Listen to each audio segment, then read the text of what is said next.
Balfont Tower. Good morning, everybody. We're on WCPT AM 820, where the facts matter. And we got everybody in the studio today, so I'm actually kind of excited about it. I'm going to save my favorite for last, and don't tell the other three that it's Joey Matthews. But our main guest is going to be Justin Greenberg. Justin, if you don't mind, give us a quick synopsis on what makes you so special and who you are and how people get hold of you. Sure. So I'm Justin Greenberg. I'm the team leader of the JG group at Berkshire Hathaway HomeServices Chicago. Been in real estate 16 years, and I think I'm like every real estate agent out there. I think I'm a relationship guy. I try to maintain great relationships with all the top agents and everyone I work with. I definitely think it helps get deals done, get things to the table, and hopefully benefits my clients and at the end of the day. Without a doubt. And how do people get hold of you? Follow me on social media. It's just called Justin or JG Group Chicago. You can call me 847-975-7658 or go online, jggroupchicago.com, or just call justin.com.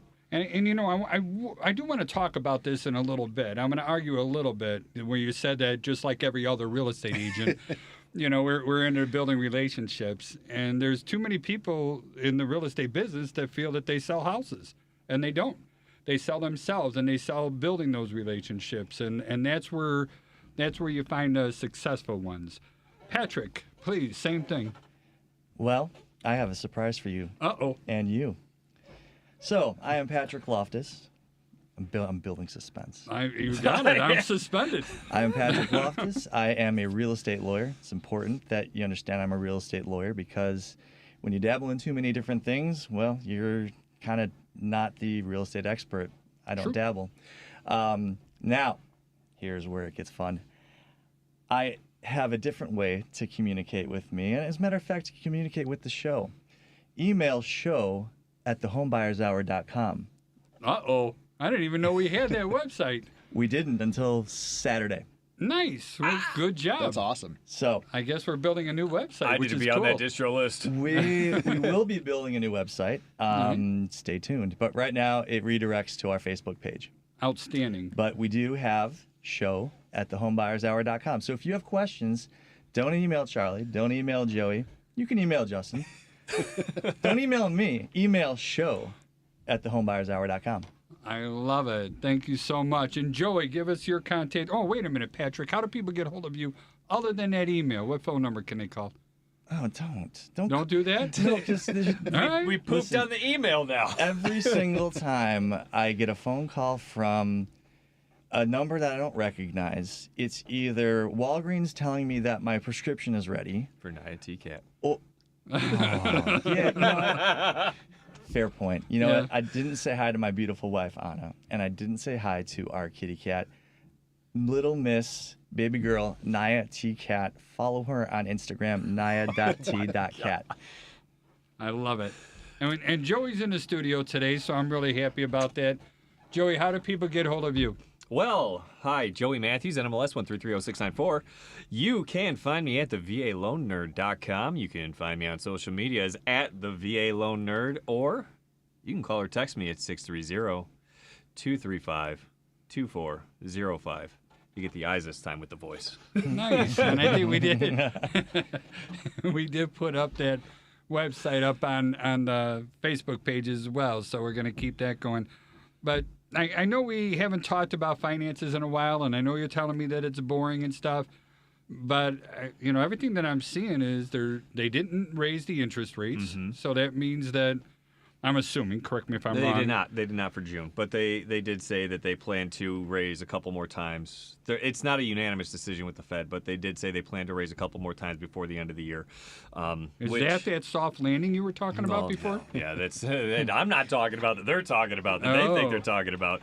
They're still thinking they're going to avoid a recession. I think the last data I saw said there was like a 97% chance of being in a recession before the end of the year, right? Now, Joey, I heard a well-known real estate broker, one that you've probably seen if you have driven down the Kennedy, although I don't recommend driving down the Kennedy right now or anytime in the next 3 years. He said more than a couple of times that rates will hit 5 before they hit 8. Is he talking strat? Yeah? Yeah. I agree for sure. All right. And do you care to elaborate as to why? I just trajectory over time, right? I think we have. You know what? I'm not going to say it because Joey Shadanis is batting 0.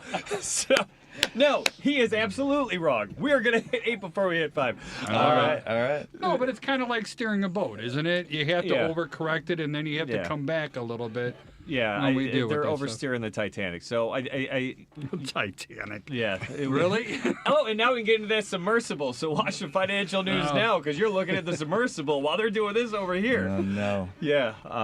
But no, I don't think we're going to be hitting 8. I have a wild fear because inflation's coming down. Inflation was at 4% this past reporting period, down from 4.9 the previous period. Jobs came in light last month too, last week. So it's been well. Granted, that's terrible news for real people, but it's good news for the economy, right? It's complicated. Yeah, it is. What do you mean that it's bad for real people? Because real people need jobs, to make money. So, long story short, But doesn't it mean they have jobs? Am I misunderstanding that?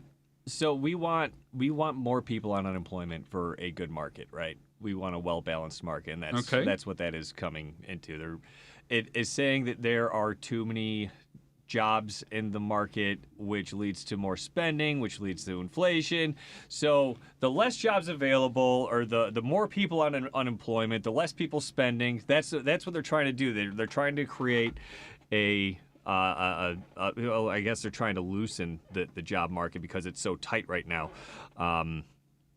And as those things happen, inflation there's so many things that lead to higher inflation, and those are one of the big indicators of higher inflation is when everybody's working, they have more money to spend, they're pumping more money in the economy, rates start going up because demand is up. So all right. I'm sorry, prices, not rates. No, I got you. All that stuff makes sense. It's just hard for me to understand that, things are so tough. I mean, ever since COVID hit, I know we've been swamped and we've more than tripled the size of our company, and we're still hiring more people, and we're still busy. Well, you're the problem, Charlie. I am the problem. Oh my gosh. That's a given. I did not realize that we were sitting here with the problem. Oh my goodness. I am. Unbelievable. And this is for the rest of Chicagoland, so you know who the problem is. My name is Charlie Belfonte. All right, Charlie, introduce yourself. That was a masterful Chicagoland segue. Home Amazing. Inspectors. Absolutely. Our phone number is 312-544-9180. We're going to sit here and make that claim that we have the highest amount of 5-star reviews than any other company when you combine them up there. Now, I haven't really checked that 100%, but I'm going to go with it. But I want to get to the subject, what Justin mentioned a little bit, and something that I value all three of you for. And quite frankly, Justin, it's why you're here in the studio with us, is relationship building. All right, and professionalism in the real estate business that comes to it. So one of the things that I've learned is that so many people come into the real estate business because they think it's a get-rich-quick scheme. All I got to do is unlock a door, I fill in a few blanks on a piece of paper. Uber drivers. Yeah, and show them the house and that, and I get to make $1 gazillion and drive the Teslas like all the other super rich, real estate agents do. Tell me I'm full of crap. 100% full of crap. Thank you. Yeah, and that's what I live for. So it's funny because I saw a statistic the other day. 87% of real estate agents get out of the business after 2 years. Yep. And that's the same in the home inspection business. I want that clear. Yes. And the mortgage business. That I did not know. I didn't either. Oh, yeah. I believe it, though. I mean, the mortgage business is harder than real estate in some turn cases. Turn and burn. People want to make the quick buck. They realize, oh, wow, this market sucks, and I'm not making money, and I made a mistake. Let's go back to... And they don't take the time to do it right. If you do it right, then we do it well. Then you stay around. And you mentioned another word earlier, maybe Patrick did. It was expectations. And that's like one of the strongest words in my vocabulary. But if you don't mind, talk to me more about expectations and what does somebody have to do to not be part of that 2-year 80% mark? All right, or that stat. 87. 87? 87. Yeah, the number I saw was 87. Get the hell out of here. 87? Yeah, Wow. 87%. I buy it. You got to work your ass off. Justin, Can I you say were, that on the radio? Yeah. What words are we? Can we get a naughty list? Yeah, can we get a board? naughty list Yeah. up there on the board? Justin, you were Well, telling you're us. talking about the donkey ass. I'm Yeah. sure of Yeah. it. Yeah. Yes. Absolutely. Sure. Now, Justin, you were telling us a story when we were walking in about when you first started out, how I think you said you were sitting 3 open houses every weekend, and for the first 3 months, not a soul came through. 6 months. 6 yeah, months. The first 6 months I Wow. was in the business. So, I mean, put it into context. I started in 2007. The market was about to dive off a cliff, and nobody was buying real estate at that point because they saw the writing on the wall. I clearly didn't. I was a dumb 22-year-old kid right out of college that, thought I was going to get rich quick. And I did. I worked 3 open houses a weekend for 6 months and didn't have a soul show up. And when someone did, it was like I won the pot of gold. Of course, they were already represented by another agent, so it didn't matter. But, I mean, that's you what's got to in- put in the hard work. That's what's informing that number that you just referenced, and that is, I don't even think 13% of people that go and get their real estate broker license would be willing to endure that. And that's I think a really illustrative example of what it really takes. Even if you get in during a so-called hot market, you're going to encounter at some point a market, not like 2007 necessarily, but where it's a lot harder. And if you're not willing to, just absolutely grind for 6, 8, 10, 12 months without really seeing 3 the same years. without seeing those big results, then real estate ain't gonna be for you. No. You know what? It's interesting because you talk about the numbers. People get into it during a hot market thinking it's going to be easy.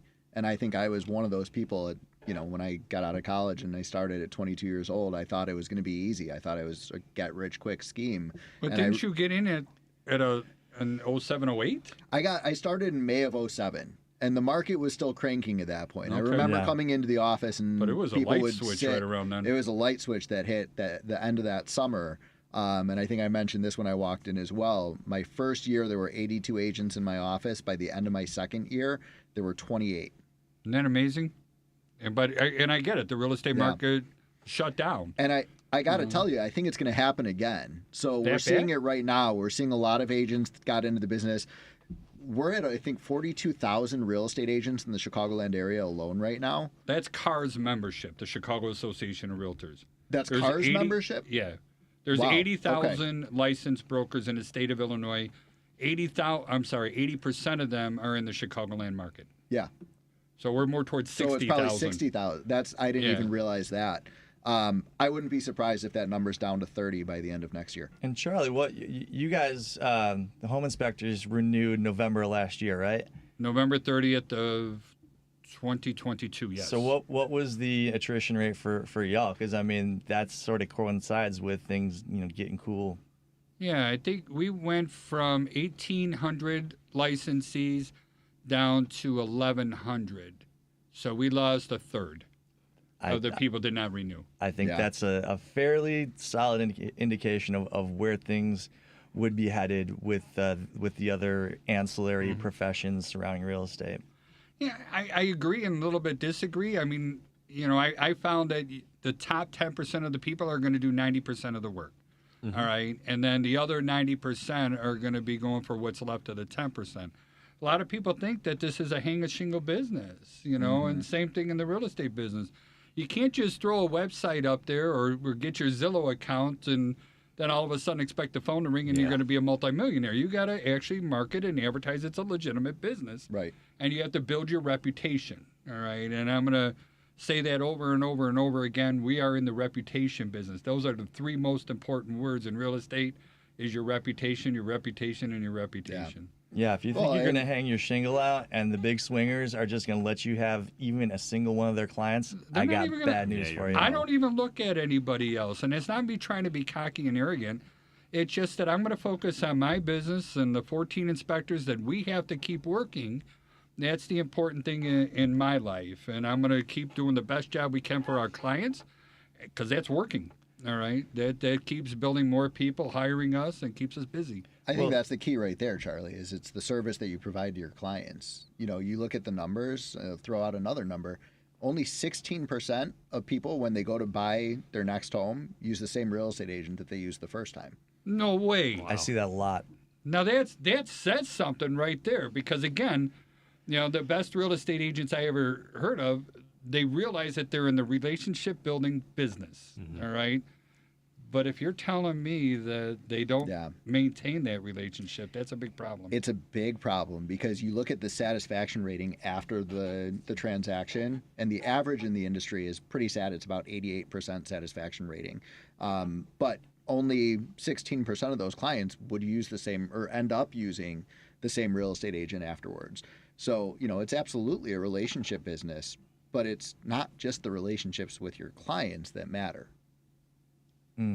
Yeah, you were telling us, Justin, over breakfast about the fact that you've developed pretty close relationships with other agents in the area, which in turn, because you have a reputation, a positive one, a good reputation, it matters that your name is on page 13 of that contract when there is more than one person trying to buy a home. There's 13 pages in a contract? Yeah, it's going to be 14 soon, I heard, with the new one. Oh, I didn't know they're coming out with a new one. I heard next year there's going to be a new one that's 14 pages. Oh man, So- I'm already 12 videos into my multi-board 7.0. You're going to be replacing a couple videos there. No, it's going to be great, man. Just more. My content calendar is built out, and I'm great. I don't have to worry about anything. Awesome. I love it. I'm sorry.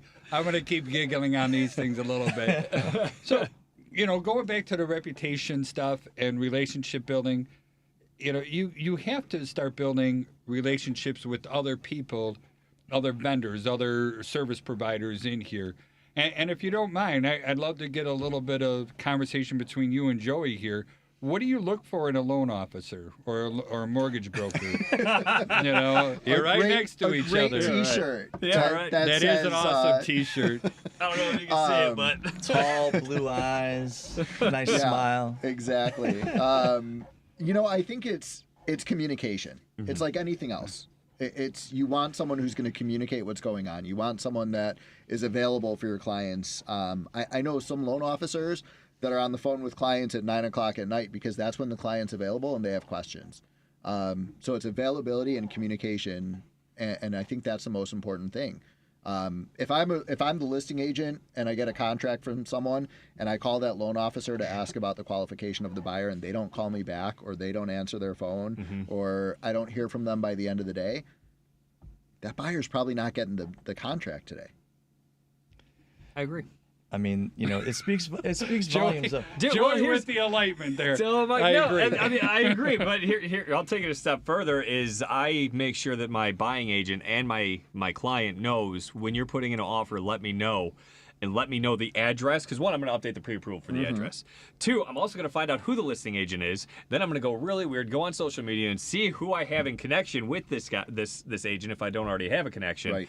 And I'm going to call you before either you call me or even before you even have the offer open. So, I mean, I've had plenty of times where the listing agent's like, hold on, let me pull that offer up, blah, And blah, by blah. the way, your clients probably end up winning always the get- bid in that case because when the loan officer calls the listing agent and says, not only is this going to be a smooth transaction, but here's my direct line. Yeah, oh, yeah. Call me if there's any questions. Call me if there's any problems.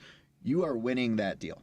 I don't track the metric exactly, but I'm probably right around 80-90% that I end up winning when I. Yeah. Yeah. It's so important.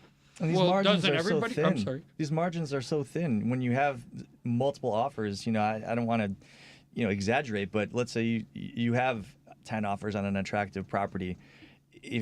If it's a simple thing to do what Joey just described, is it easy? It's not always easy to do that, to go that extra mile. But if you're not willing to do that, then where do you expect your client to end up?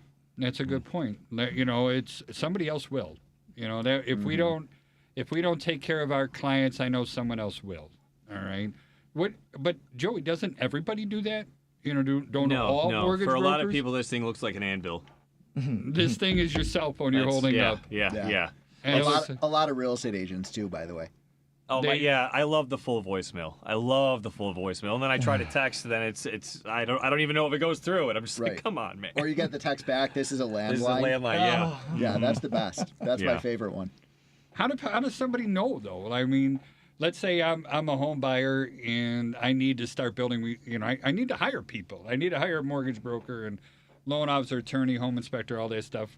Where do I start? What do I ask? How do I know somebody's not going to be just a voicemail person and call me next week? I would tell you start with your real estate agent because that's usually where people start. It's very rare that people come to me and say, I'm already pre-approved. I already have my lender lined up. It does happen, but they're usually coming to me saying, where do I start? And you start with the relationships that your real estate broker has with lenders because they know those lenders are going to pull through. They know those lenders are going to get the job done, and it's going to be a smooth process. Give me 3 questions I should ask a real estate agent to see if they're the right fit for me. I know that's a hard one. No. That's a good question in this market. It is hard, but do you have access to off-market properties beyond Zenlist? I like that. Everybody has access, or if they're a good agent, they're paying for access to Zenlist. And for those of you who don't know what Zenlist is, it's an app that gives you access to about 70% of the private listings, so the coming soon listings that are out there. So this is different than the MLS's private listing network. It's the same as the private listing network, but it's a client-facing app that you need to get access through a real estate agent. I see. So it's a paid subscription that most of the top agents have. Okay. But beyond that, I would ask, do you know about what's coming on the market? Do you know what the inventory is? And that's directly related to networking with other agents because I can find out about something. I call up, if I know someone's looking in a certain neighborhood, I call up the agents that I know do a lot of business in that neighborhood and I say, what is coming soon? What do you have that you haven't signed a listing agreement on yet? Can we get access? Can we get into that property? So that would be the first question I would ask. The second question I would ask is, do you have testimonials? Do you have reviews? What are your past clients saying about You don't know how much I believe in reviews. Very much, yeah. I mean, you only bragged about being the highest reviewed It was, home inspector. Yeah. Can you say That's that the one top- more that's the time? first thing I you need said, to hear it, yeah. Well, I mean, since I can just make outlandish claims and I there's invented the internet. there's no consequence You too? whatsoever. Al Gore's here? Look, you can't prove it. I mean, no. I mean, listen, you've got thousands upon thousands of happy clients who have not everyone is willing to take 5 minutes to write a review. Trust me. I ask everyone that I close with to write a review, and a lot of them would just go, I'm done. I've moved on to the next thing. Okay, fine. I don't write many reviews either. So It takes a lot. Yeah. You have to ask a lot really of have times. to motivate somebody. And it's not that you have to ask them a lot. You really have to impress them. Right. You have to make someone very happy for them to go out of their way to write a 5-star review. But it doesn't take much to tick them off to write a 1-star review. All right. Yeah. So you have to keep that always in mind. Don't make anybody angry. And there's a lot of people that are involved in these transactions. There's the buyer, the seller, both agents. There's the mortgage person, the attorney, the home inspection company, appraisers. There's a lot of people that are involved in these real estate transactions. And it's easy to make any one of them mad. Sometimes I make people angry. You do it in a professional way. Listen, And that's only I'm the because lawyer. they're it's hearing, expected. Yeah, and they're hearing stuff they don't want to hear. So, Justin, I'm going to throw your same questions right back at you then. So, do you have access to that Zen list? And I do. those? All right. And then another one was the early listings, and I know that's the Zen list. And how do you give that to your clients? Or do they see that too? Yeah, so it's an app that I can invite someone to have access to it. Okay. So, but that's different. Those are listings that are already on the market. They're just not available to the public. So you won't find them on Zillow. You won't find them on Redfin. You won't find them on any of the major real estate sites. And what about your testimonials? How many do you have? Not as many as I'd like. Okay. At least not up on my Google page. But Okay. if I go through probably well over 100 if I look through my website and different systems that I've used over the years. They're just not all in a central location. On Google, I think we have 33 right now. And all mine 5 aren't star. all in one location either. Going that route. Well, we had an agent in here a few weeks ago who said that he'll literally give, and with the permission of the past clients, but give prospective client the name and phone number of three past clients who are, go ahead, call them, see what they have to say about me.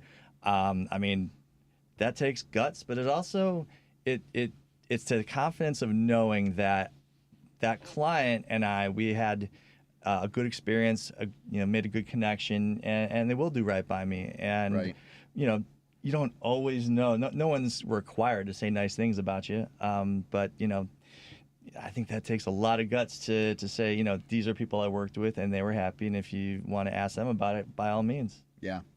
Especially if you start doing the last three, or something like that. These are the most recent ones, and you go that route instead of cherry picking. Yeah, here's somebody that is a good friend of mine from 5 years ago.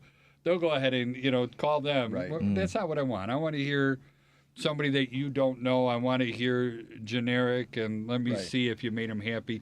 And more so, I want to hear about the problems. I'm one of those people that go to the 1-star reviews. I'm not worried about the 1 stars that somebody was unhappy.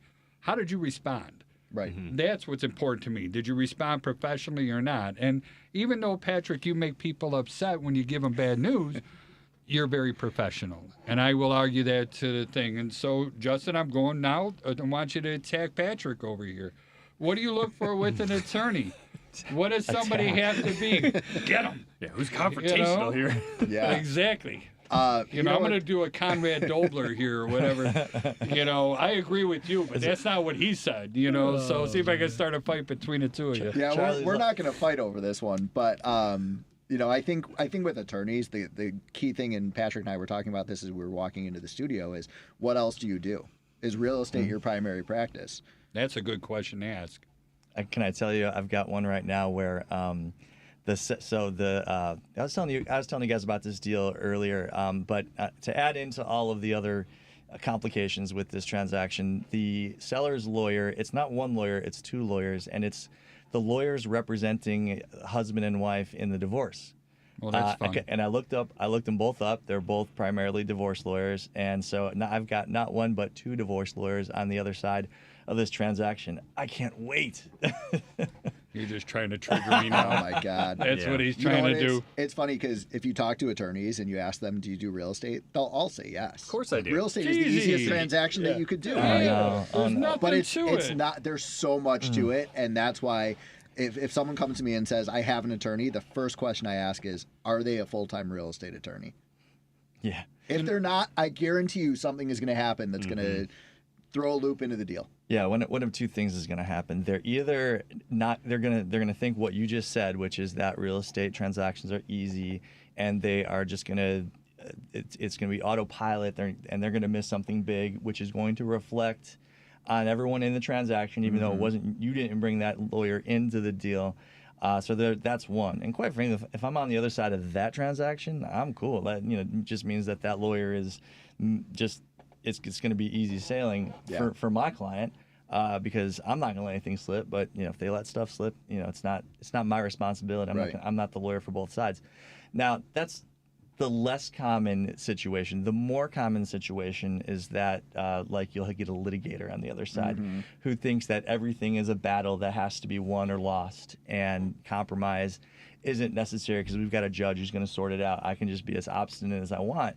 And in transactions, you don't get to do that. And you can sometimes steer a transaction so far off the rails that didn't need to go off the rails because you just thought you were going to win every battle and it was a zero-sum game, and that is just not how it goes, and it's so frustrating to be on the other side of one of those. Yeah. Well, I think there's that, and then the other one that I love is the attorney that's a corporate or a business attorney that charges by the hour. Oh, yeah.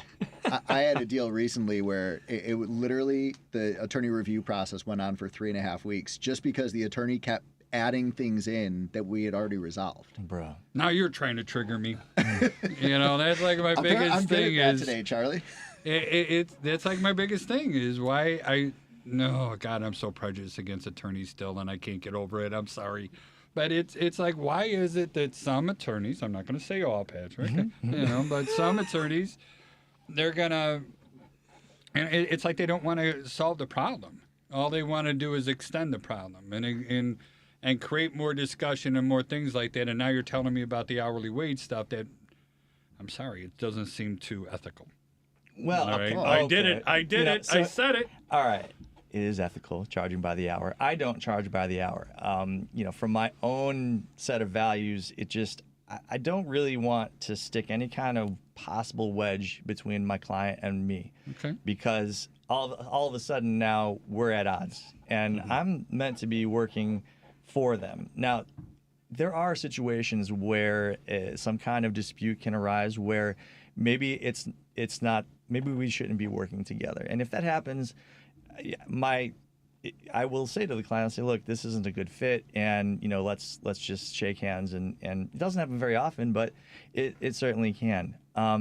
But to get back to the to the subject, which is charging by the hour, And that's not what I meant was unethical. No, well- It's when somebody just keeps doing something, just extend the hours. Right, so That's what I think is unethical. Right, exactly. So the billable hour, to me, it creates a situation where my interests and my client's interests are not aligned, because my interests are to spend as much time as possible. I'll go down every rabbit hole and be as thorough as I possibly can, which that sounds good until you think to yourself, well, how many times do you have to go down a certain rabbit hole before I've already explored that entire rabbit hole? So I don't need to spend 8 hours on every single attorney review letter I write. It's, the same 1 or 2 contracts every time. And it's in both my interest and my client's interest that I develop efficient ways of working rather than inefficient but more lucrative ways of working. Now, so in any event, I gave up the billable hour a long time ago.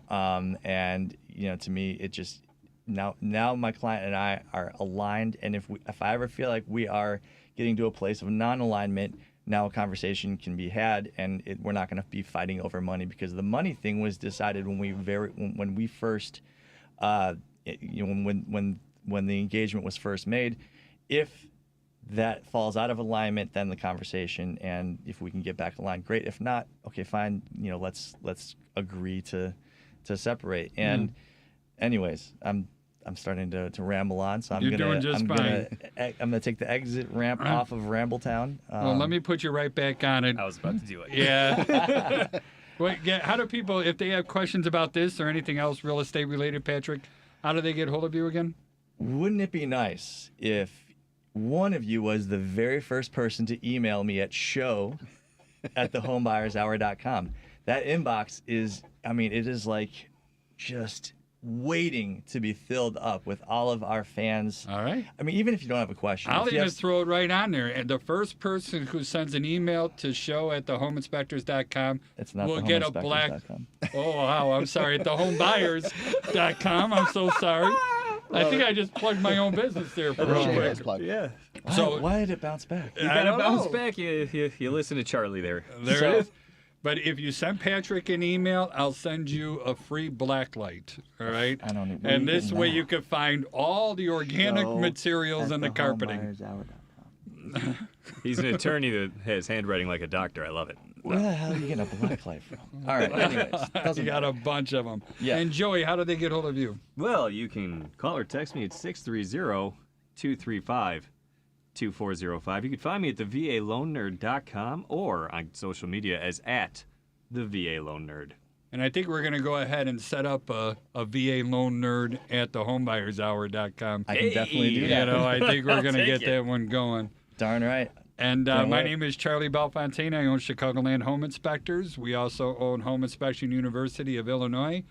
The Home Inspection University website is HIUIL.com. And we do offer a bunch of free education, especially for real estate agents. We believe in the more you know, the more you're worth, and knowledge is power. So our phone number is 312-544-9180. And Justin, if you don't mind, how do people get hold of you, please? Sure. The best way is call or text me at 847-975-7658. Say it one more time slower, please. 847-975-7658. Or you can find me on social media at Just Call Justin or at JG Group Chicago. So one of the questions that I got, and again, this is kind of aimed at you and Patrick again, and maybe even Joey too, because I don't think I get it too much involved in this stuff, is how do you educate how much leverage a client has when it comes to negotiations in that 5-day period or 5 business day period? Expectations? Yeah, I mean, I think that's a great place to start, and it can really be, it can begin the moment that the agent and the client first get together. Do you guys talk, the real estate agent and the attorney? Well, we should be. Absolutely. Yeah. And the mortgage Always. broker. You guys are all talking, so you're all on kind of the same page. Because markets are different in different parts of the city and the suburbs, right? Mm-hmm. Well, and look, every transaction follows its own path. Now the path generally looks the same as far as the steps involved, but in terms of the people, everybody's different. And even in, you say, well, the market is this, and therefore our leverage is that. It can depend on each and every transaction. You can have a soft market with an obstinate seller, and if that's just the thing, if that's the house that the buyer wants to buy, well, they're gonna feel some kind of way about the obstinate seller, but they're gonna decide to buy it because that's the best decision for them. And likewise, in a tight market, you might still have a seller who says, "Hey, I'll do this, this, and this," because that's just their personality. If somebody, you'll get a lot of people who just take a tremendous amount of pride in their home, and especially if they've lived there a long time, raised a family, this, that, or the other, and they see perhaps themselves in the young family that's coming in to buy, and they want to set that family up the way that they felt they were set up. And regardless of the market, if that's the kind of person you're dealing with, they're not going to necessarily feel that outside, the temperature of the market. They're going to feel like this is the right thing to do based on my own set of principles. So, and I think to Patrick's point, that's why the real estate agent and the attorney should be talking, because the attorney doesn't know the parties involved. Oftentimes, the real estate agent does. We've been in the home. We've seen the family photos. We've seen, the backstory from the other agent on the other side. Relationship. We know what that relationship is, and we know how to feel that out. I think it even goes a step further into what was the transaction like? How many offers were on the table? Were you the only offer, or were you competing and you went way over ask and dropped all your contingencies and waived the appraisal or put an appraisal gap? If you don't move forward with this deal, are they going to kick you out and go with a backup offer?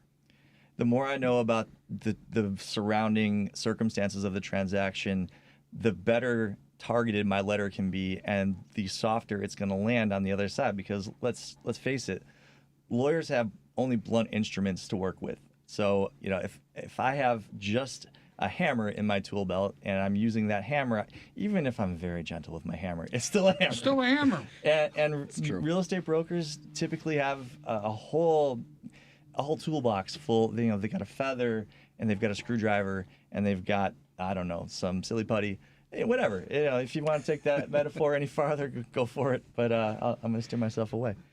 No, but it all comes back into it about, learning about the client, see what their expectations are again, and even going back with Joey, making that phone call to the listing agent. I mean, your main focus is how solid is this mortgage, right? Yeah. Is that a fair statement? It's going to close. Yeah. I'm so glad you're in studio and people can see your face on camera, because that confidence of, it's going to close. It's going to close. I did all my homework. I don't pre-approve anything if it's not going to close, period. I won't. And that's the key. We have problems with like Rocket Mortgage and stuff like that. And you can't name check Rocket. You had to bring That came off. If you're going to name check Rocket, I'm going to say Spirit. This is the third We're time gonna I'm get calling them you all out. bad. Spirit, come at me. Come on, let's do this. Just sign the Devin, invoice the for that fine our producer, is way. giving us looks like, what are you guys doing to me? No, don't mention You're them. killing me. I'm getting blacklisted in Spirit. It's okay. Oh, gosh. I don't want to fly there. But Charlie, to your point, bring the mortgage broker in early, because again, there's certain transactions where you know that you were competing against 10 other offers. Mm-hmm. You know that the property is not going to appraise out.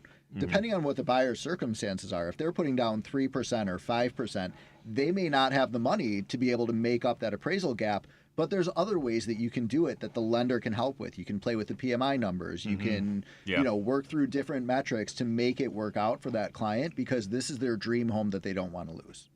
Yeah, or and it's maybe, communication up front. And maybe they're a VA borrower and they're borrowing 100%. And at first glance, that seller might say, "Oh, that looks scary," but then Joey will come in like he's educated me. I mean, a year ago, I'd have been like, I don't know about that one. Now I'm like, y'all, this is a VA offer, man. Come on. This one goes to the top. Yeah. The thing that I like to point out to people right away, like me, I'm a veteran. I have VA loans. I've only had VA loans. I have money in the bank. Most veterans have money in the bank. It has nothing to do with not wanting to put money down. If someone's going to give you 100% financing and you're not going to take it, it's because you hate money. So, and especially when those rates were super low. I mean, even now, people are saying they're high, but I still believe they're low. It's almost free money. I mean, the amount that you're paying on interest, and then you take a third of that away because of taxes. Oh yeah, you get the write-off. I don't know. To me, it's not a problem having mortgage debt. No, wait till rates drop. It's going to be insane. It's not going to be. It's not going to be. If you're a home, sarcastic? no, I'm serious. If you're a home buyer and you're waiting until rates drop, you are making a huge mistake. Oh, you are being okay. Good. Mistake. Yeah, you think the inventory Prices is are low going to now. go up 20 to 30% when rates drop into the 4s and 5s. Just like they did the last time. Yes. When and everything goes you're down gonna see there. 12 to 18 offers per property. It's going to be super competitive. The best time to buy is when rates are high. That's why investors flood the market when rates are high, because they know that they don't have competition from people who are buying as a primary residence. You can always refinance. Boom. Right there. That's what I was about to say. You can always Appreciation. refinance. Look, it's human nature to follow the crowd. When you follow the crowd, it's reassuring, right? If other people are doing a thing, you go, well, this must be a safe thing to do, and you're following your most basis instincts. And honestly, it's hard not to do that. I was having a conversation with a mortgage broker who does a lot of business and a real estate lawyer who has a lot of clients and referral partners in the real estate business, and they were both just complaining about how high interest rates were right now. I'm just thinking, y'all, if you look at it a long enough time frame, this is maybe a slightly on the high side, but not Charlie. Don't trigger Charlie. Hold on. We're still below was the historic average, Oh, or the yeah. 40-year average. Yeah. I mean, there you go. Justin's, he's made the point for me. And you look at, I see the look on Charlie's He's face. getting red. He's like, if He looks like a tomato. if the more he's waiting. Like if once I close my mouth, he's gonna explode. But I'm not gonna do it. I'm just gonna keep talking and talking. 18%. My friend Mary, it was 18%. There it is. The steam's popping off. Exactly. I got a mortgage for 18%. It's like one of those Warner Brothers cartoons or like the Wile E. Coyotes went. Yeah, the late 80s and early 90s. It was a whole different time that's when what I it got that was. first mortgage, and it's. But I guess it's what can you do for me now? So, but speaking of what can you do for me now, so hit me up now. So give me the good and bad on the home inspection business. I know that we got a lot of dingle hoppers out there, and I know you could say that word. And Dingle hop. dingle hoppers. He's That's right. right. Another word. Oh my God! Okay, short story before you answer that, right? Because I teach home inspectors, and we work with a lot of community colleges, and this was down at Joliet Junior College down there. I had a home inspector wanting to come to our class, and he was deaf, right? And one of the things about the community college, Where's this going? I'm well, scared. don't be scared, and I'll shorten it up. But they have to, every handicap, they have to go ahead and support that. So they were forced to bring in a signer for the class. And I didn't notice, but if you have a signer in a class, they have to say every single word that you say. All right?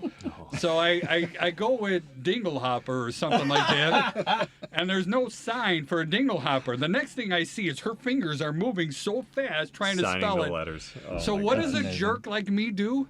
I go, well, then the thingamajigger is going back by the doohickey by my going by God. this. And she's over there spelling all these letters, and then all of a sudden I got the dirtiest look because she knew I was messing with her like that. And I did the same thing when I used the term, like you're going to step on this and you'll hit yourself in the head. Well, lo and behold, there is a sign for that, and that hit yourself in the head. All right, and that's a sign. And then so what do? You repeat it 5 times, right? And she has to keep hitting herself in the head. Is that mean? Anyway, Charlie, Americans, I don't Wow. care about the Americans with Disabilities Act. Bellefontaine over here from Chicago Home Inspectors. she wasn't disciplined, or she wasn't disabled in the least bit, Not- and I was picking her. So Not when gonna be you a run 5-star into the review. horrible, mean, rotten home inspectors, such as me, how do you know that you got a good one for your client? You know, what is it? What is the good, and what are the things that they should watch out for? Yeah, so I think the good ones are the ones that you talk to before you meet them at the home inspection. Say that again. Do you meet them at the home inspection? No, I think the good ones are the ones that you talk to before you meet them at the home inspection. I never You get set phone expectations. calls, but I don't get those phone calls from the real estate agents. But Did you do hear the reach word out? he used? Do you Do reach I? out to the buyer before the home inspection, or do you meet them at the inspection for the first time, having never talked to them? The buyers rarely, no, truthfully, I really don't. I would say maybe 25 to 35% will talk to me personally, Uh-huh. and they don't talk The to rest the is actual through the real inspector. estate agent. Oh, but they'll talk to you. They talk to me as the owner. I'm Sure. the only one who answers the phone. But most of our clients, I would say 60, 70% of our clients, they don't even talk to me. They just order directly online. Okay. All right. Well, you guys have the most reviews of any home inspection service. out Believe there. it or not, that really helps. As cocky as that no, sounds. that Yeah. does help. I think the good inspectors are the ones that will take the time to explain what they're looking at and why they're looking at it and what their limitations are. I think some buyers have the perception that the home inspector is going to be able to look inside the walls and they're going to be able to find every defect that exists in the home, and that's not the purpose of the home inspection. Well, what is It's a the visual. purpose of the It's home a inspection? visual inspection of the property. You know, if there's something that you can't see, you're not going to see it. You're not going to find it. Yeah, and there's tools that we can use a little bit. I mean, when I started this back in '93, when my son was born, and by the way, Christopher's listening now, and he's saying hi to Joey. He's all and happy. he's also about to get a black light. I'll mail it off to him in a heartbeat. But, we didn't have any tools. I had a gas sniffer, and I was Inspector Gadget. Now Yeah. everybody uses drones. Everybody uses thermal imagers, moisture meters. We use a tool called combustion analyzers, black lights, looking for dog urine, as crazy as it sounds. Black lights are cool, all right? You can find a whole bunch of stuff, and Devin's itching, like, don't go into Charlie's bedroom or something dirty like that. I don't like where this conversation No, is it's headed. way down the hill. Yeah, we're going But down the rabbit we hill on want to this one. find out as much as we can for our clients. That's the main thing. Yeah, And but I think again, it's setting the expectations of what you're actually going to be able to find for your clients. I agree. You can't do a home inspection and say, oh, the sump pump's going to go out next week. no, When you close Good. on the property. yeah. But I think that's the expectation of a lot of buyers is they're going to find everything that's wrong, and I'm going to move in and there's never going to be an issue, and that's just not the reality. You're buying an existing home. Yeah, Yeah. No, you don't have a magic wand that's just going to make everything okay. And so I got the Jedi mind trick though. Doesn't it work? I don't think it does. I think that was a movie. I'm doing it to you. See, it worked. Whoa. But look, so you don't have a magic wand to make it all better, but what you do have is the ability to give them a much better sense of what the condition of the home is. And it's like Justin just said, it's existing real estate. It's not going to be perfect. No. Everything is not going to be brand new unless it is, in which case the inspector will also be able to determine that. But as often as not, if it is existing but everything is new, it'll be everything you saw when you were touring the home. And as soon as you get into the nitty-gritty of it, everything else is going to be ancient. That's just usually how it goes with those fix and flips. Something that I've been doing is the follow-up interviews. So I end up, and I do this personally, all right? So our inspectors go out there, they do the inspection, they write the reports, and then I set up a meeting with our clients afterwards where we go over the report. And we categorize things: red, orange, blue. Blue is really no big deal. Orange is this is wrong, it should be fixed. Red, somebody can get hurt or it's going to be expensive. All right, one of the two. But our average, when I take the orange and the red, is usually around 70. And I've learned that where I lead off that conversation with is looking at those two numbers, telling my client that the average home that we do is 70 issues coming in here. I can't tell you how many times I see that sigh of relief. You know, they'll have 60, 65, 70, even 75, whatever issues in there. But when they finally hear that, yeah, this is normal, all right? I don't want you to think that, you know, we're going to go find a house that's going to have less than this, all right? This might be your dream home. And if I don't get that information out to my client, well, then they're going to walk away from their dream home. What do you think of that? Is that fair? Is that stupid? No, I think that's smart. I think that's a scary number. If there's home sellers listening to this show, I think that's a scary number for them. It is. But a lot of the stuff that we put in there, you know, like there's a lot of home inspectors that feel that we as home inspectors should tell the client what they can negotiate for. We tell the client what is serious and what is not. I refuse to do that, all right? I want to go ahead and give my client, everything comes down to how much and who pays, right? Yeah, how much and who pays when it comes to this sort of stuff. And I want to give them the ability to make those decisions on their own. But then that comes into play with the rest of you is by how much leverage does the client have negotiating these things, you know, so. Arm them with enough information to make what they feel is an informed decision, and that's really what we should be aiming for. I couldn't agree more. Thank you. Well said, succinct, and everything else. So because of which you get the last go around on how do people get hold of you. I would be honored if someone would email the show at show@thehomebuyer'shour.com. Because, man, I'm really proud of myself for doing that. Show@thehomebuyer'shour.com. And if you want to visit thehomebuyer'shour.com, it will take you to our Facebook page, which is where the show lives on the internet right now, but that's going to change. I love it. And Joey, how do they get hold of you? Well, you could find me at show@thehomebuyer'shour.com. You can. I love that voice. It's true. Or on social media at the VA Loan Nerd, or my website at thevaloannerd.com. You can also call or text me at 630-235-2405. Nice. And even though everybody wants to be paid for what they do, no, the one thing I like about Joey and Patrick is they're going to answer your questions. You know, everything is you can't. You know, it's always do the right thing at the right time. You do it for the right reason, and you damn well do it the right way. All right, and that's where these two guys shine on and stuff. So, Justin, please, how do they get hold of you? So you can find me on social media at Just Call Justin or at JG Group Chicago, or you can call or text me at 847-975-7658. Nice. I won't tell you to say it again. Any slower than that. How many people are on your team? Currently, we have 2 other agents on my team and 2.5 admins. All right. Do you have them focusing on certain things, or does everybody do everything? So we are unique in that we're a team that covers pretty much everywhere from the north side of Chicago all the way up to the Wisconsin border, west to Naperville. So everyone focuses on a different area, and that's really their area of expertise. That's what I like to hear. So if you do have questions on real estate, give Justin a call. He's more than happy to answer them. 847-975-7658. My name is Charlie Belfontaine. I own Chicagoland Home Inspectors. Our website is www.thehomeinspectors. That's plural, O-R-S. It's a .com. Our phone number is 312-544-9180. Repeating, 312-544-9180. We're getting to the end of the hour. I want to thank everybody for being here in the studio. Special thank you to Devin Tingle. He's our producer. And other than that, my name is Charlie, and I am out.